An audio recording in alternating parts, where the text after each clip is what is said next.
So, Ida, it's great to have you back.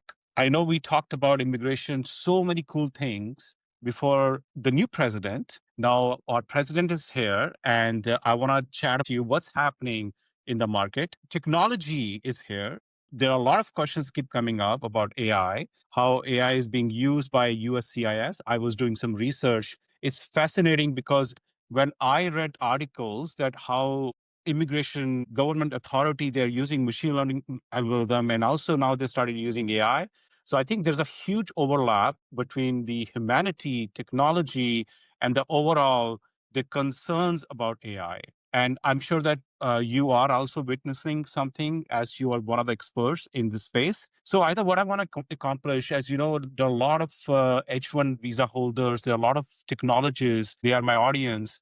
They want to know in what direction US is going, what's coming up, and also how this immigration, which Trump is implementing all these new laws, where do we stand? So there's a lot of confusion, and I think it will be great if you could just introduce yourself. What do you do? What's your background? Okay, great. I absolutely agree with you. My name is Ayda Akalin. I'm an immigration attorney and strategist, and I work, as you mentioned, with a lot of foreign nationals, technology companies, and immigrants. And I think my work is sort of in that cross section that you mentioned. So it's something that I've been seeing a lot, especially the past couple of years, and it's sort of been supercharged the past year with respect to USCIS and the various agencies and what technologies they're using. I mean, obviously, AI is everywhere. We're kind of in the boom of AI, and it has not. It has also come into government and immigration enforcement and decision making. Now, a lot of what the government is implementing is kind of they're piloting certain programs. A lot of it is secret. We don't have access to all of it. But I mean, even as a practitioner, we can see some of the changes. And I think one of the things that I kind of think of when I'm thinking about AI and the government's use of it and how things are changing is that I think, the border is no longer a physical wall. It's an algorithm. Yeah. And that's kind of how I think about it, because before you'd think of it as the border just being a wall, a line, the immigration officer itself. But now the government is using all kinds of technologies to properly filter and sort through foreign nationals and candidates and applicants and assess essentially like risk assess and score them. And while I think there's benefits to that, there's also a lot of issues that we're seeing, especially since we're in these pilot stages, because it kind of overreaches in certain ways. And we're seeing errors that come up. We're seeing a lot of requests for evidence, for example. We'll submit petitions to USCIS and we'll obtain a request for evidence. And you can tell that thing was written by AI. I mean, we used to call it boilerplate. They've always had boilerplate in their RFEs. But now it's kind of more nuanced and it's AI, and they're detecting patterns in the beneficiary's background, and they're using that to kind of give them like a score and then automatically flag this one for a request for evidence without actually reviewing the petition necessarily on its merits. Yeah. I actually have a very good friend. He works for USCIS. And I was talking to him, and he said, they are, so basically he's on the technology side. And he said his leadership is asking to use AI more to implement the automation. And end goal is that how can we process more data quickly so that we can start processing these applications quickly using AI. So ultimately, it goes back to the productivity gains from the USCIS perspective. Now, so when I started asking him, I said, listen, I mean, sure, technology is great, the intent is great, but now we are playing with human lives. So the bias and so, for example, I'm Indian, and now let's say if I'm from Pakistan and I have a Muslim name, I don't know how that's gonna these machine learning algorithms, how AI is gonna take that information. So there's a lot of things involved behind the scene. So when you talk to your clients and when you're processing their data and when you're submitting their data, do you go through all that in your mind that, okay, my God, behind the scene, USCIS is going to use AI or technology to process this application, how it's going to look like, or I should be adding extra details to this application so that when system reads it, has full context about it. Absolutely, I do. And I tell them, and it's not a comfortable conversation, but I say, listen, their job is to legally stereotype you. And as your attorney, I'm going to also explain that so that we're prepared for it, because that is what is happening. The algorithms now and these systems now decide who's getting the visa, who's getting flagged for a request for evidence. And I think this is especially true for Indian foreign nationals. We've seen over the last couple of years a uptick.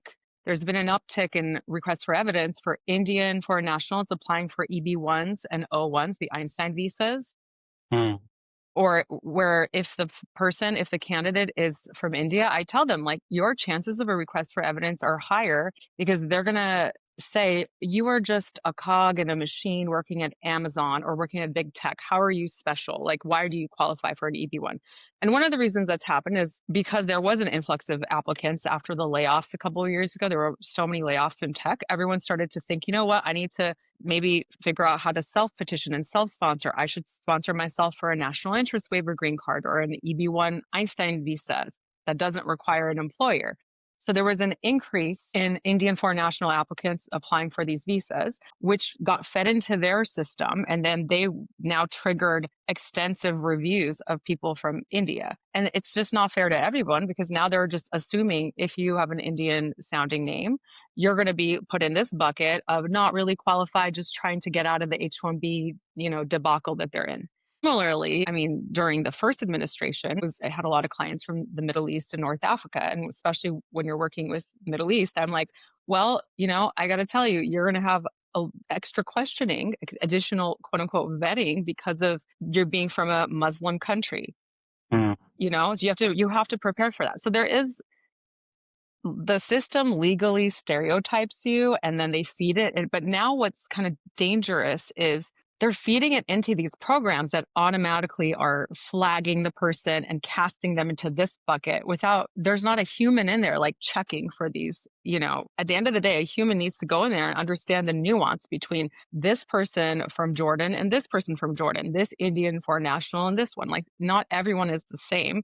So while it feels efficient, like in the short term for them, because they're doing this numbers game, I think in the long term, it's going to cause a lot of backlog. It's going to make things worse before it makes things better. So these customers, these clients who come to you, do they know that USCIS is using machine learning and AI behind the scenes? A lot of them don't. I mean, some of them do, though. I work with a lot of engineers and people in tech. That's kind of a really large portion of my client base. And I've actually had clients who work for companies where they're selling the programs to USCIS. So they actually are aware of some of it. And some of them have even worked on these contracts and they're private. So it's just the irony is wild to be like desperately trying to get your O1 visa or your H1B visa renewed. And at the same time, you're like, I'm literally building the software. I'm contributing to the software that's supposed to make this system more accurate and have better fraud detection and whatnot. But of course, I try to explain it to them because I think it's important for them to know, especially when they see a request for evidence. Some of those are just random and they're nonsensical. If you look at the data we submitted, they don't necessarily match the evidence. And I say, listen, these are boilerplate. A lot of these are now AI. I've also seen with colleagues where they get requests for evidence and in their RFE, it'll accuse them of using AI to produce the immigration documents that they submitted. I'm not really sure where that's going, but they have those too. They're like, this is an AI generated letter. They Wow. have AI detectors that they're using. Yeah. So in your case, so when you see an application, again, I think literally everybody is using Copilot, ChatGPT, or some kind of large language model. Now, do you see applicants coming to you, filling out their application using AI? Yes, particularly in the kind of self-serve market, there's people that are like, I don't need an attorney, I'm going to do this myself. And now with AI, like it's definitely closed that gap. Hmm. You could get a lot of the things you need using AI. It's just that if everyone's doing it, it all looks the same. Like you can tell from a mile away, and the nuance is really lost. And I think the thing that it doesn't solve for is the bigger picture strategy that the client needs. Like it's not just, I need my O1 visa. It's like also my children are aging out. They're going into college. They're not going to be eligible to join my petition for the green card. Also, I was born in a country that's got a quota and I have 5 international trips planned that the AI isn't going to be able to tell you what's going on. Yeah. in that bigger picture. So there's a limited use for it. I'm not opposed to AI. I use it all the time. I mean, I find it really interesting, but I do think it has its limitations. And I also think we just don't have guardrails on it just yet. Nice. And this is where my startup comes with the picture. And another thing which I'm learning nowadays a lot, that a lot of leaders, they come into these conversations, into the meetings, which I call it AI garbage inbox. So, you have an idea, you are working on a project, you want to build a strategy, you just go to ChatGPT, dump that English, and then let ChatGPT create the whole plan. Literally, people are just doing copy and paste of those plans, coming to the meetings. And I just told everybody, said, guys, we are just wasting each other's time because, we all coming from 25, 30 years old background in the enterprise, into the IT, into the tech. We should put our own thought process into those documents. So what I'm seeing a pattern that there's a AI garbage being created, which is wasting a lot of time. Quick, so I'm going to actually pivot our discussion really quick. I want to learn from you what's happening in the market. We have a new president, and what's happening, what may happen in future, because I have a lot of friends in India, and they want to come to the country, but they want to hold on for next 3 to 4 years. They want to see how the new regulation being applied, how that impacts, and then they want to apply for visas. So either please enlighten me personally. Like, I came here through H1, and for me, I think 25-year-old process I know. So what's happening nowadays? Well, the H-1B process that you went through is, in certain ways, it's quite different now than it was when you went through it. And in others, it's the same. It's still stuck in that 1990s logic. Like, they really haven't updated the important parts of the regulations that they should. They haven't modernized it. But what they have done is added additional restrictions, additional vetting, additional scrutiny. As I'm sure you know, we chatted about it. There was the presidential proclamation in September with a $100,000 fee on H-1B visas. That really shook everyone, brought out so much fear. I got so many panicked phone calls and texts. And when the CEOs of companies are calling me, it's a problem because they're worried about their team and they're like, how do I support them? These people are my talent pipeline. They're building the product. So if I'm worried that they went to visit their grandmother in India or they were in a trip to Australia for their honeymoon and they can't get back in, like, this is going to be a huge problem for our operations and for recruitment. So I think the direction that we're going is, honestly, it's problematic. Like, I understand, with $100,000 proclamation, like, they just made it so broad and then they had to walk it back multiple times and narrow it down to the point where I don't understand what the point of that was. I think what they really should have done is, like, look, there is fraud and some misuse of the H-1B visa program, particularly with respect to third-party placement companies, the body shops or the job shops, as you call it. They should regulate those. But the way this was written, it applied to everybody, and the people who got hurt by it the most were actually startups and small businesses who can't even afford this fee in the first place. Yeah. Actually, it's funny because funny in a way that when this whole thing was happening, I think it was like Thursday, Friday, and then there was a lot of confusion in the weekend. I know you and I, we were texting too and talked about it, and I was replaying that if 25 years ago, if I was going to go to my employer, and if my employer had to pay $100,000 to bring me here, he or she was just going to say no, because the ultimate goal is cost saving, right? And that did cause a lot of confusion. And I think another question was that now, let's say I'm on H1 visa, let's say I'm visiting my family. Now, if I want to come back, do I still have to pay, or is just one-time fees when I come here on day one on my H1 visa? I hope all that is clear. Is it all clear, or what's going on? I mean, they walked back a lot of it. Hmm. If you've already been counted against, because it was also in the middle of the lottery system. This thing came out in September, and October 1st is when the new H-1Bs for those who've gotten approved kick in. So it was terrifying for people, to be honest. People were booking flights. They didn't know if it applied to them because they had the H-1B approved, but it didn't have not gotten their visa and their passports yet. So there was so much confusion. They walked it back and said, if you've already had the visa or you applied and it was approved, it doesn't apply to you. And then they said it doesn't apply for extensions. And then they kind of didn't exactly explain whether it applies for changing your employer, but technically you've been counted against the cap. So they essentially whittled it down to where it applies to new H-1B lottery registrations for 2026, which is strange, and then nonprofits. who are cap exempt. And I'm like, what did they do? Like, do you think nonprofits can afford a $100,000 fee if tech companies can't? Like, so that's where we stand right now. But I honestly don't know that it's going to even be enforced by the time March comes around, the new H-1B season. Yesterday, the Department of Commerce filed a lawsuit. It's a big deal on this very issue. And so, there are a lot of business interests right now that are aligned against this fee because it's a tax. What it's saying is, you know what? Yeah, forget being based on merit. This is a tax. Because the other thing that happened was the same day that this proclamation came out, the Trump card also was announced. You pay $1 million, or if you're a Yeah. corporation, $2 million, you get a green card. They didn't explain like where it goes into the classification systems. Executive branch can't create new categories of green cards. They need Congress to do this. But what it was just signaling is we're moving away from merit-based system to a pay-to-play system and putting a tax on things. And I don't think that's really the direction that as we should be going as a country. If we're trying to be like bring, America first, we need to innovate here. We want those companies to build here because we want to own the intellectual property of these companies. We want it to be American based. We want the employees to be here instead of having them now people are considering moving to other countries. The same time that this happened, just this month, China rolled out their own visa. They have a new visa that is like an H-1B, but with very little restrictions so far. It's the K visa. You can come in, work on your startup. You don't even need a company to sponsor you. You just work in STEM and they're just rolling out the red carpet. So do you think someone who's studied here, they went to MIT, they went to a top school in engineering, or they happen to be from maybe India or Europe, Middle East, whatever, they're having a really difficult time on the H-1B visa.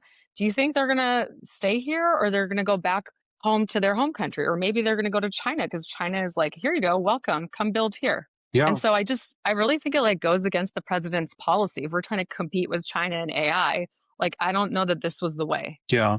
I mean, my personal opinion, it's very impulsive, and a thought comes in and suddenly things changes overnight.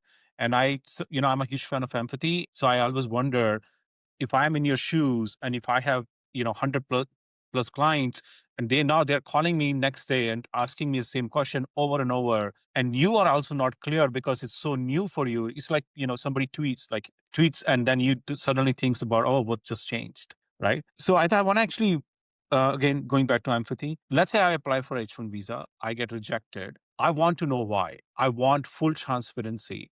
Do you think that USCIS has the system is transparent enough where they give you all the details why you were rejected, and then do they make it easier to reapply? How the whole process looks like in the current situation? So, if you get a denial, you will get a decision, and the decision outlines legally the reasons they denied your application. But again, sometimes it's vague and it's just kind of boilerplate. Like, you didn't meet the requirements.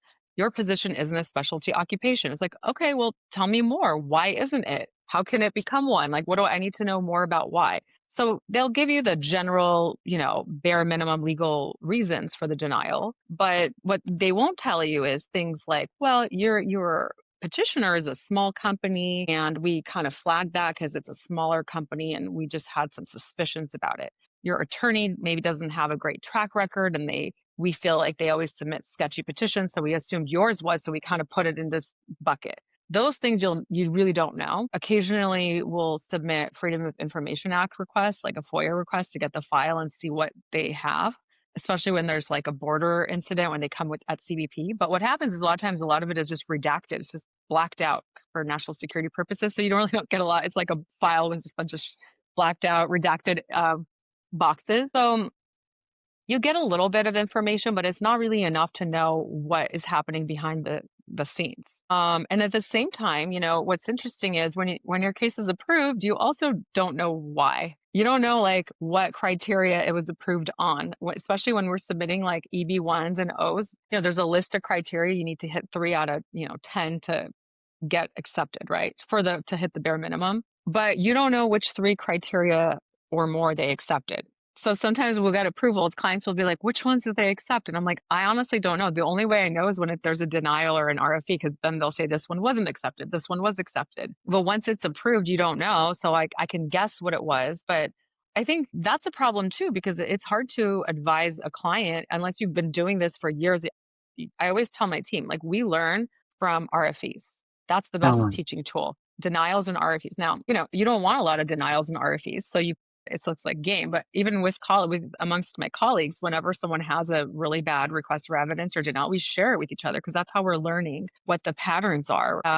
With the officers, like what direction is this moving towards? Yeah. So going back to the same point, let's say if USCIS did use AI, do I have the right to ask them, hey, did you use any machine learning or any AI system to decide this denial? No, good Well, let's luck. say if I say either I want to fight the case, is there a system from your point of view is there or it should be there where I should be able to raise my hand and say, did you use AI? And if did, what exactly happened under the hood? There's no precedent for this kind of stuff. This is all so new. So maybe we'll see a system error that ultimately turns into a federal lawsuit. Like we will probably see that. It just hasn't happened yet, you know? It has to get bad before it gets good.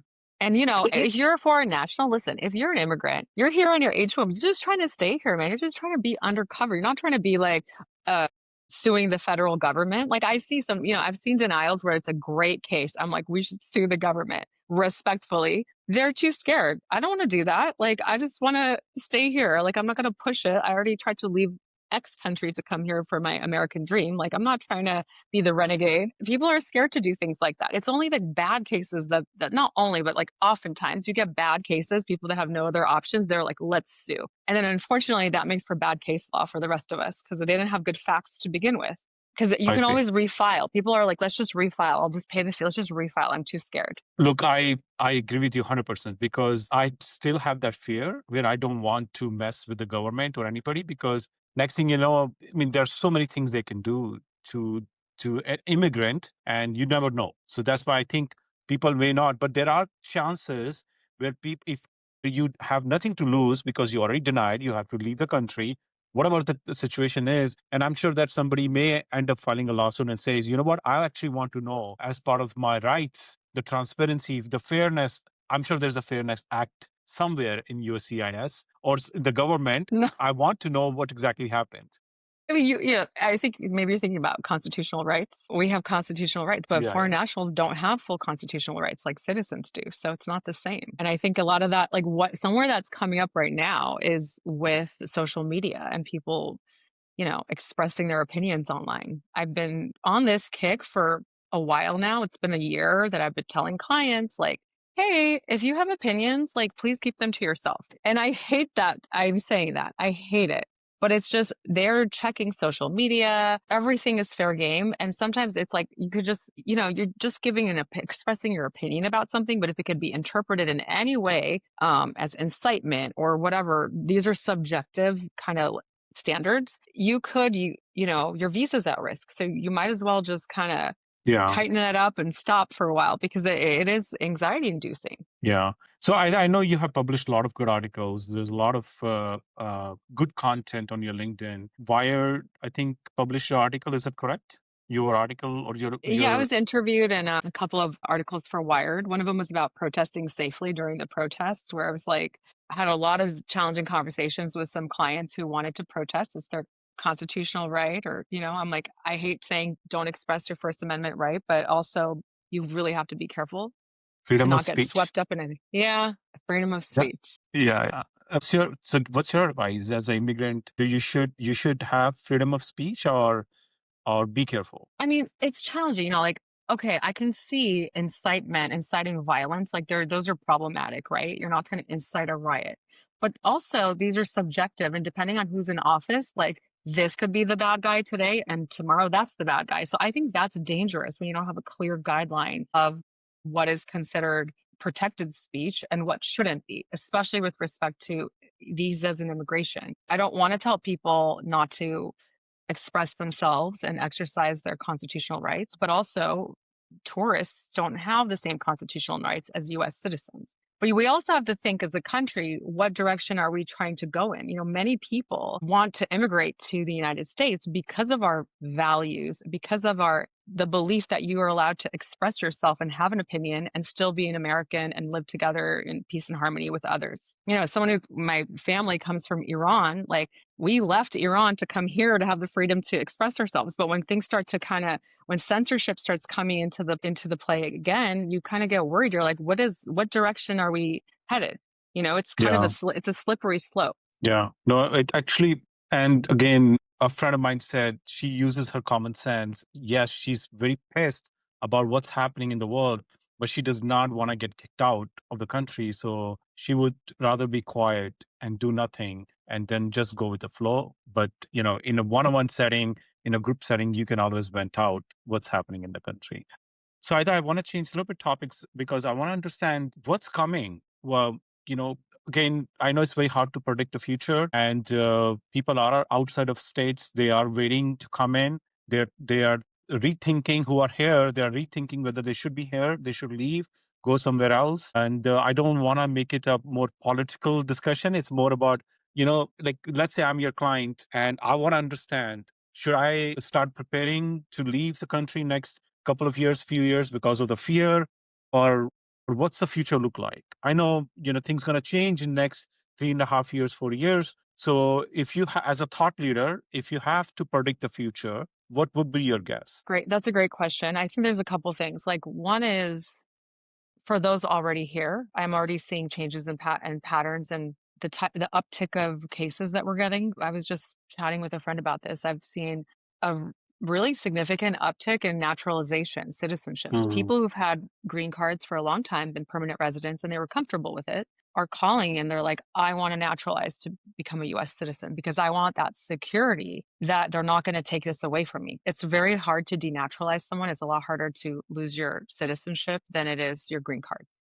So that's an indicator that there is definitely a fear in the community and they want a security for it. At the same time, also, like marriage cases, family cases have increased. I think I see it, but people are because they're just like, I need to make sure I don't get separated from my fiance or my wife. I want to make sure we're together. So people are really worried about that type of effect it'll have in their life. So they're taking action more than they did before. Like I think people were a little more relaxed about it, and now they're like, this is actually really urgent. And I'm also seeing people who are asking about secondary citizenships in other countries, whether it's going back to their home country or getting a third country, like I want to consider Portugal or Canada. So this is all kind of showing like the climate that we're in. But you know what? At the end of the day, I'm long America personally. Like I love this country. And I think people maybe get surprised. They think like based on what you do, you have to have an opinion on what you think is right. I mean, I think the most important thing that I see that will be the thing that will be really valuable in the future is people who know how to communicate their differences and speak about these complex issues in a respectful way that's not going to humiliate one side or the other. I think these divisions are just causing more problems than solutions. What we I agree. need is to be able to like bring everyone into problem solving mode. And in order to do that, you have to speak respectfully, even to the USCIS officers. Like I'm not a fan of mouthing off like about that at all. I don't like that. I don't think it does a service to my clients. It doesn't do a service to everybody. They're just trying to do their job with outdated code, outdated systems, and these like mismatched algorithms. I see. I have a few questions on the whole, again, I will not go into the details of the ICE operations, but I Hmm. do want to understand. Let's say I'm on H1 visa. Somebody comes to me and asks me about the documents. I'm on H1 visa. What's going to happen to me? Like, I can just show my passport. I can just show my visa and just move on. How should I handle that situation? It's also the application of what's happening on the field with ICE is honestly pretty horrendous. Like it's just not the same everywhere. I'm sure you know we're seeing cases of US citizens who are wrongfully detained and questioned. You have people with valid visas. The thing is, and this is where the whole conversation we had about AI and using these and just using technology to assess like risk scores. There's these like different scores that they're assessing to people, and Yeah, it's based on their ethnicity. Where are you at the Home Depot? Do you have a certain skin color? Do you look a certain way? And I think this is so dangerous because now you're picking up people who are lawful citizens and they shouldn't be picked up. And then later it's like an apology tour, or it's just now we're going to release you because we weren't supposed to detain you in the first place. So I think that's wrong, but I think right now immigrants should be aware. I don't want to say live in fear. I don't want to fear monger, but you have to be wise about it. You carry at least a copy of your documents if you are in fact documented. Now, if you're not, like maybe you need to speak to an attorney about that because that's a complicated situation. But if you have a valid visa, um, have a copy of it with you. Got it. Yeah. So license won't work. So you have to have some kind of copy. Is that correct? I'm also learning because a lot of people, I'm Indian, and sometimes people confuse me that I'm Latino or I'm Mexican. Or, when I was in Israel, people thought I'm Palestinian. They started talking random stuff to me. When I spoke, they understood my accent. They say, "Oh, you're Indian." Then they moved on. So my point is, you're saying the license will not work. You have to carry some kind of document that you're on H-1 visa or what kind of visa you are in, and then you show the document. I mean, look, this is one of the reasons for Real ID. So Real Oh, I ID see. does work. That's kind of why they're implementing it. Legally, even if you're a green card holder or you're foreign national, you're supposed to carry your green card with you. That's true. No one Yeah. does that because it's a Yeah. law that's not enforced. It hasn't been enforced until very recently. There was actually a case, I think it was out of Chicago last week. This US, I think he was a green card holder or a US citizen. He didn't have his green card with him, and they fined him.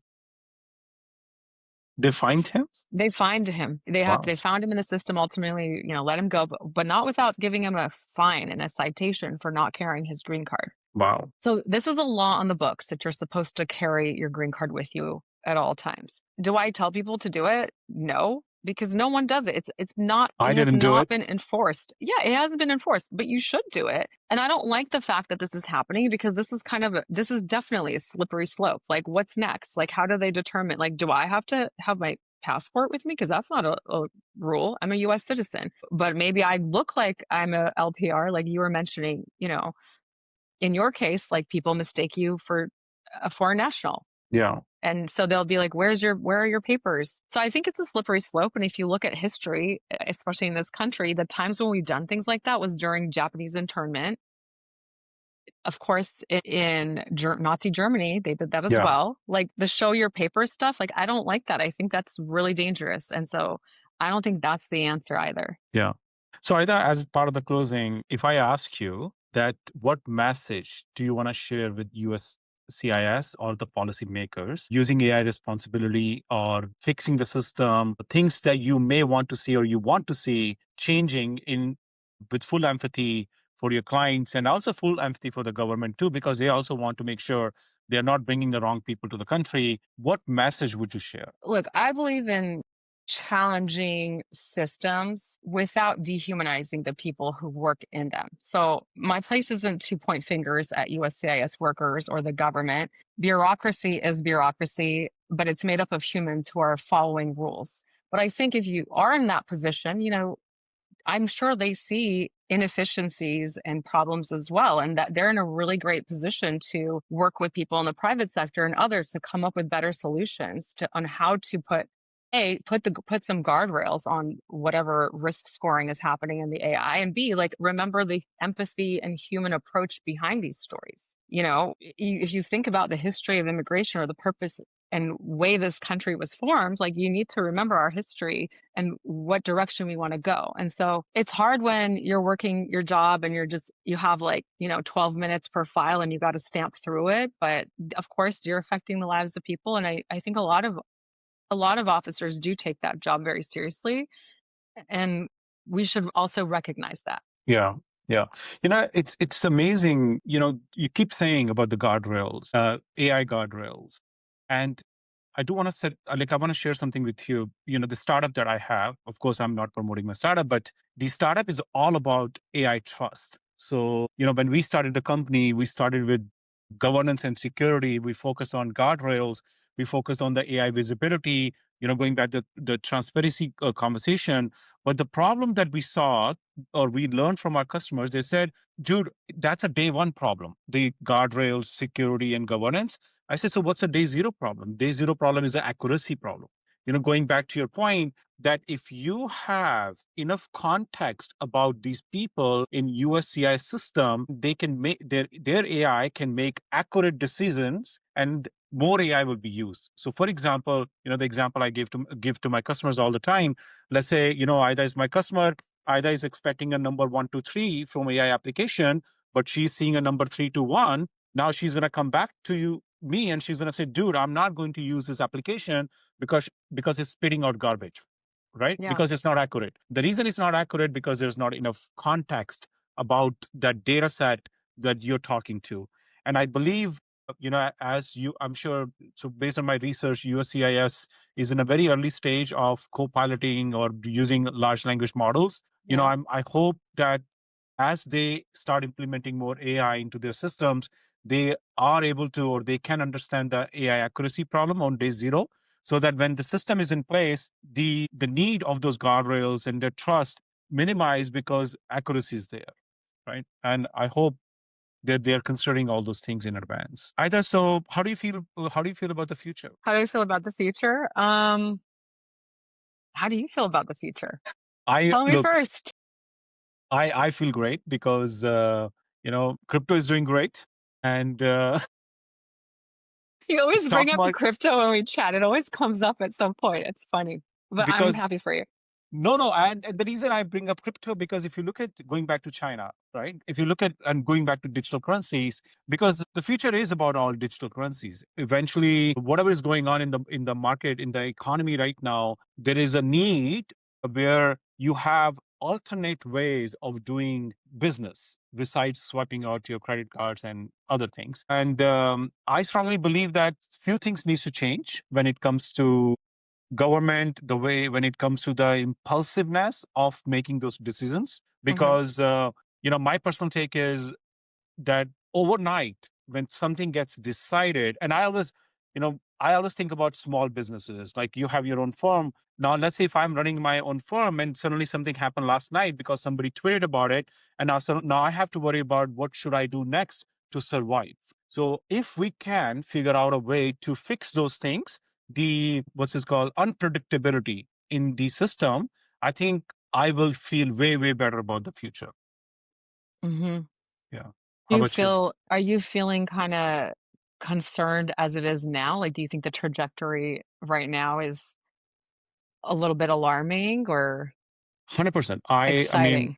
100%. I mean, there's a reason that gold and silver prices are going up, because big shots, big whales who are investing so much money, their clients' money, they are worried about the tariffs, they're worried about n number of things, and they don't know what's next, right? And that's one of the Yeah. reasons people are putting money into more safe assets, which is gold and silver. I think we are heading in the direction where if things don't change from the tariffs and many other things, I think we may encounter something where a government may have to decide in the favor of country, people, rather than just building out the new systems or new policies. Yeah. Yeah, What's your I mean, take? I think I'm okay. This is kind of maybe this is controversial, but I think when I look at the immediate future anyway, when I look at the direction things seem to be headed, I think globalization is over. I think it's going the Yeah. opposite direction. I think we're bringing everyone back. We're reshoring, maybe nearshoring,